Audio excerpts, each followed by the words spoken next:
After Jude was born, my world changed irreversibly. The nights ceased to exist, replaced by endless dawns of feedings, crying, and a constant anxiety that I wasn't doing enough. I tried to cope with everything: the house, the baby, the small tasks that seemed to grow around me like weeds. Even so, I believed I was doing the best I could. But no matter how hard I tried, there was a nagging feeling that wouldn't leave me alone. Something had broken between Miles and me. It wasn't just tiredness.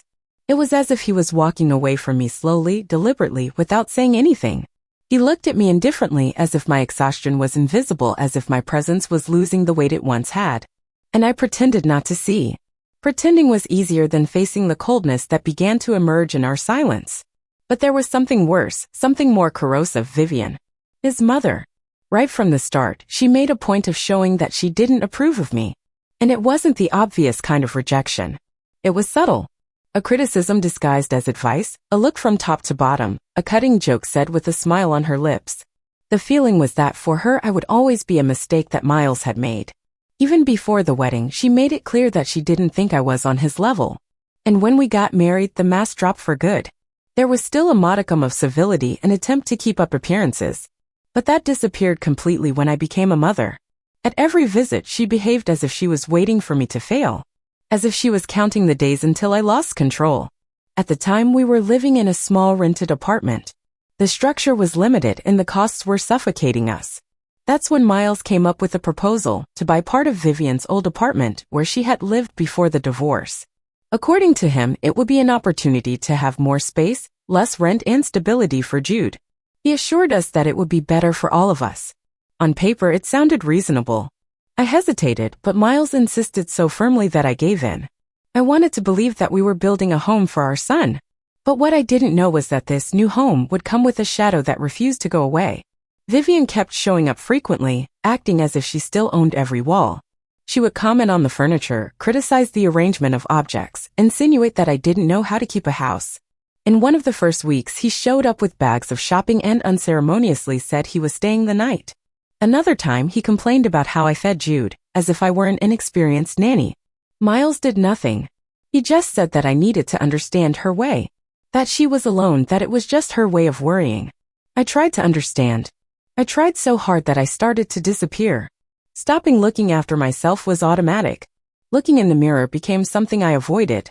I no longer recognized the woman I saw there. But nobody seemed to notice. Not Miles. Nor Vivian.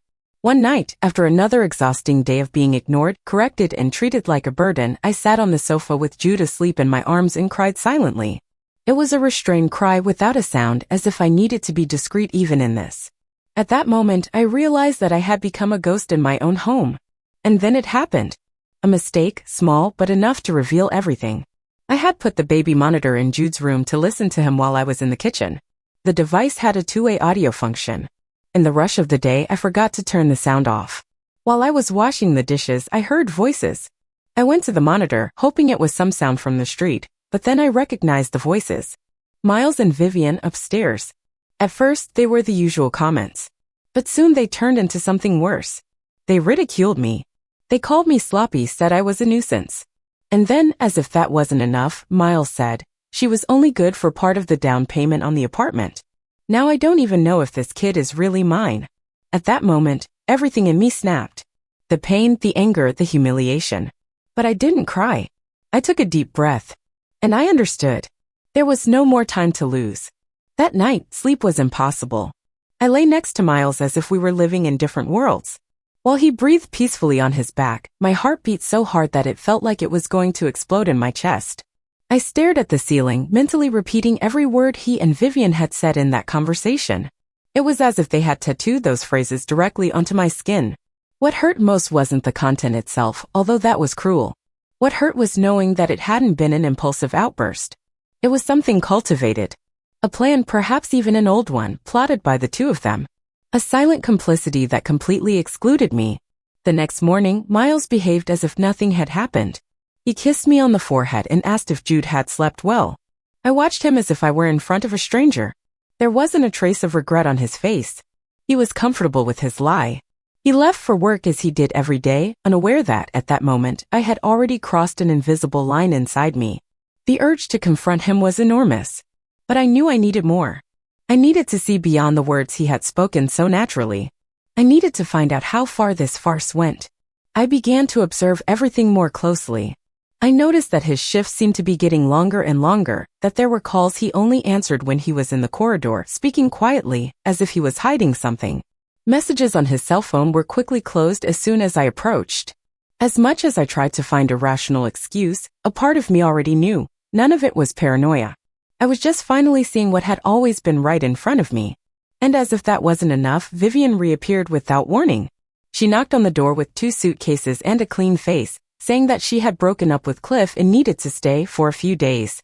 She barely finished her sentence and was already entering, saying that the house was still hers. Miles made way without hesitation. In a matter of minutes, she was settled in as if she had never left. Vivian returned with the same air of superiority as always, as if the time she had spent away had been a strategic pause. On the second day, over dinner, she announced with a venomous smile that she was going to renovate the guest room. She said she wanted to choose new wallpaper and, looking directly at me, asked if I could help her. After all, Lena, you still want the house to look nice, don't you? As if I were just an underpaid decorator. Miles didn't react. In fact, he started pressuring me to go back to work. He justified it by saying that the bills were tight, that his mother's presence at home would allow me to leave Jude in her care for a few hours. Just imagining my son in that woman's hands made my skin crawl. But arguing was pointless. He no longer listened to me, he only heard his mother's voice. A few days later came the final blow. Miles suggested that I transfer part of my emergency fund to help with the renovations. It sounded like a generous offer, something that would speed up the repayment of the apartment. The same apartment that, according to him and Vivian, wasn't really mine. That's when everything became clear. They were surrounding me, teasing me, testing me. Their intention was clear, to push me out, to make me look ungrateful, unstable, perhaps even incompetent. And if I reacted badly, they would use that as justification to push me away for good. But they underestimated the woman I had become. Motherhood gave me a silent strength. I wasn't the same as before. If they thought I was going to fall apart, they were about to see something completely different. I waited until the house fell silent that night. Vivian had gone to bed early and Miles had left to sort something out at work. I picked up my cell phone and called Tessa. She picked up on the second ring. I told her everything from what I'd heard on the monitor to the signs I'd been noticing. Tessa didn't hesitate. You need proof. And you need to protect yourself. Now. She spent the next few hours helping me gather audios, messages, call logs. She referred me to a trusted lawyer, Graham, and made me promise not to hesitate. Lena, this could turn into hell. But you're not alone. And you'll come out of it stronger than ever. And at that moment, I realized she was right. I wasn't just going to survive. I was going to turn the tables. From the moment I decided to act, something inside me ignited, like a spark that turned into fire. It was no longer about trying to understand, justify, or forgive. It was about me. About protecting Jude. About preventing them from erasing me as if I had never existed. And most of all, it was about not allowing them to keep smiling while they destroyed me from the inside. Over the next few days, I became quietly strategic.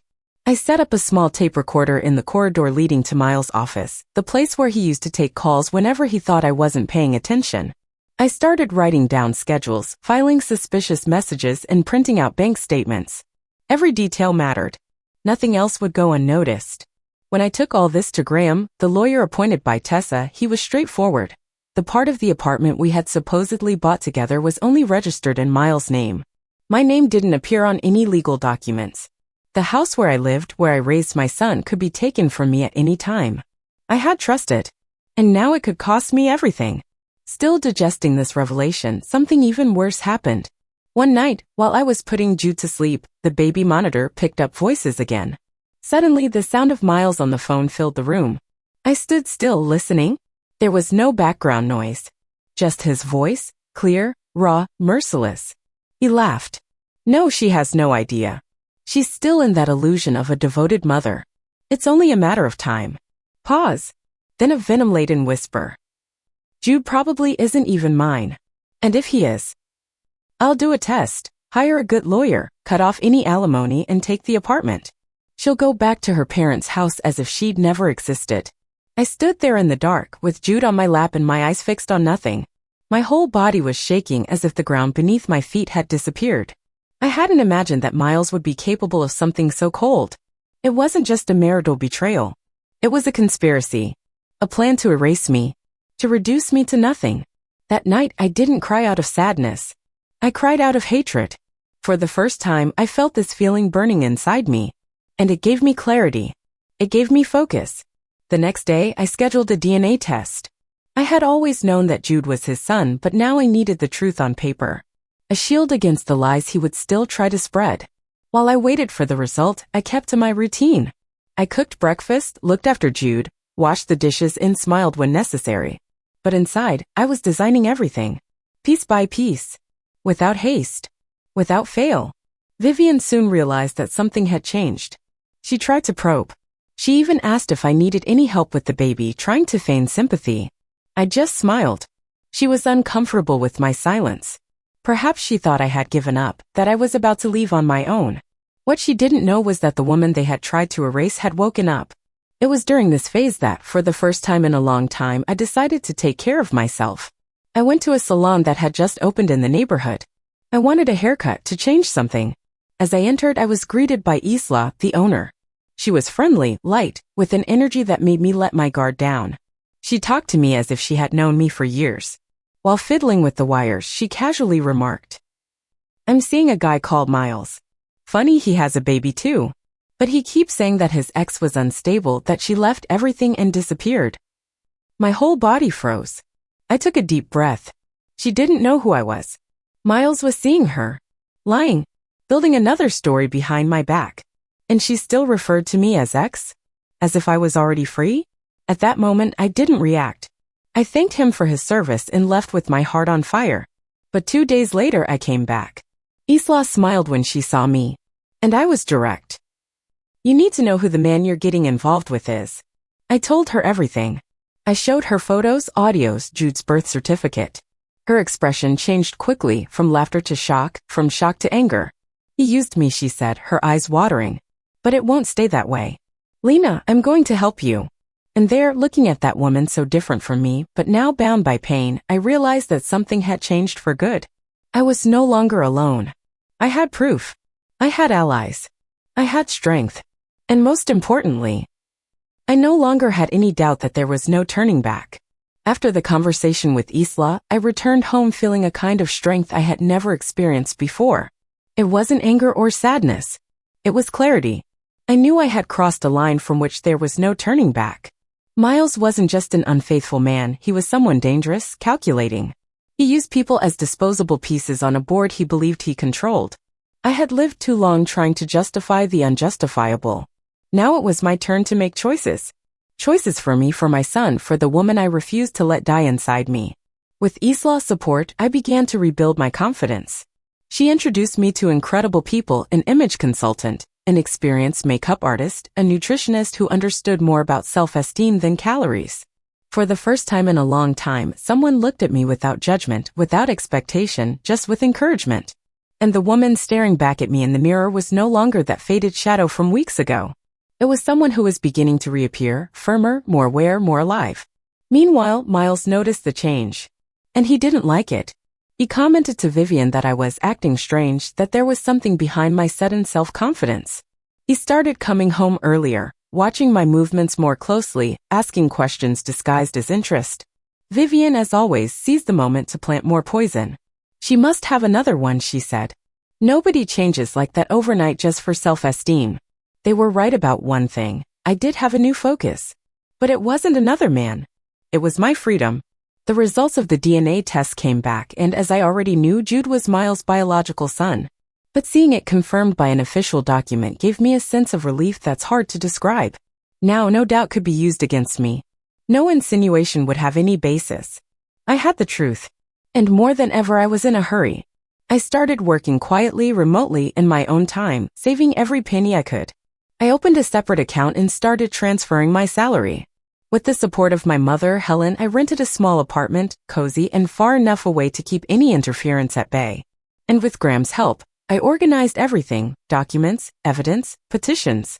Meanwhile, Miles kept asking me for money. He used excuses like, to pay the household bills, even though I already knew that some of the money would end up in accounts linked to Vivian. It was an old and dirty game. But now I had the rules in my hands. The final straw came one evening. I was on the sofa with Jude asleep on my lap when Vivian walked into the living room as if she owned the world. She crossed her arms and said, in the driest tone possible, "Since you're so independent now, maybe you should find somewhere else to live. Miles and I need some space." At that moment, everything became crystal clear. She really thought she had won. That I was going to walk out with my head down, carrying my son by the hand, while she took my place without remorse as if it had always been hers. I smiled. A quiet smile which she clearly didn't understand. And I replied, "You'll have the space you want, Vivian. But not in the way you imagine." The next morning, before Miles even woke up, I got everything ready. I put Jude in the baby carriage, finished the paperwork on the notebook and left. No noise. No fuss. I went straight to the new apartment. My space. Clean, quiet. For the first time in a long time, I took a deep breath and felt peace. Graham filed for divorce that same day. We attached everything: the DNA test, the audio captured by the monitor, the financial statements, the prints of the suspicious conversations. We also included the request for annulment of paternity, not out of doubt, but because Miles in every sense had renounced the role of father. What happened next was predictable. Miles tried to get back together, called dozens of times, sent messages full of guilt. He went to my mother's house, saying it was all a misunderstanding. Vivian shouted in the street that I was ungrateful, that I wanted to steal her son. But nothing they said had the impact they had hoped for. Because in the middle of the process, Isla did what nobody expected. She testified. And she handed over everything. Prints, audios, lies. And then she went further. She published her own story. She told everything she had experienced with Miles. Friends in common, work colleagues, even clients of the salon learned the truth. His name became synonymous with shame. Vivian disappeared from the city weeks later, claiming ill health. But everyone knew that the illness was something else: wounded pride. As for me, I didn't need to run away. I was finally free. What surprised me most was the serenity that enveloped me when everything came crashing down for them. No euphoria. No desire to shout victory. Just silence. A calm, full silence, as if I had finally freed myself from something that had been dragging me down for far too long. Miles tried to keep his posture during the first days of the trial. In court, he played the part of the betrayed man, the wronged father, the husband abandoned by a cold and spiteful wife. It was almost theatrical. But all it took was for the audios from the monitor to be presented, along with the DNA test, for his narrative to fall apart like a cheap act. The judge not only recognized the validity of the evidence, but also granted the request to annul paternity. He alleged emotional negligence, psychological manipulation, and a deliberate attempt at property fraud. The compensation for moral damages was just a detail. The main judgment said it all. Miles would have no rights over Jude. No visits, no decisions. No apologies. Vivian, who until then had walked around with her chin held high in the air of a wronged matriarch, began to miss her hearings. A lawyer showed up to represent her, but she didn't come back. She knew the damage was irreparable. Isla, on her own initiative, had put together a dossier with prints of conversations, bank transfer records, and evidence of the attempted embezzlement of funds on behalf of Miles and Vivian. With that, their public image was completely shattered. I could have stopped there. I could have moved on just with the peace of having won legally. But I didn't just want justice on paper. I wanted justice in memory. In the truth that would be recorded. I remembered the apartment. The part that, according to Vivian, would always be theirs and that I, according to her, would never be entitled to. Graham discovered that the sales contract contained poorly worded clauses as well as inconsistencies in the source of the payment. We proved that the amount used for the purchase came exclusively from my bank account. Every penny of it. We filed an action for reversion of ownership. And we won. Vivian's share was transferred into my name by court decision. I became the sole owner of the property. I wrote her a formal notice, giving her 15 days to vacate if she was still living there. She didn't reply. But on the 14th day, the neighbors told me that a moving truck showed up early in the morning. She left without looking back.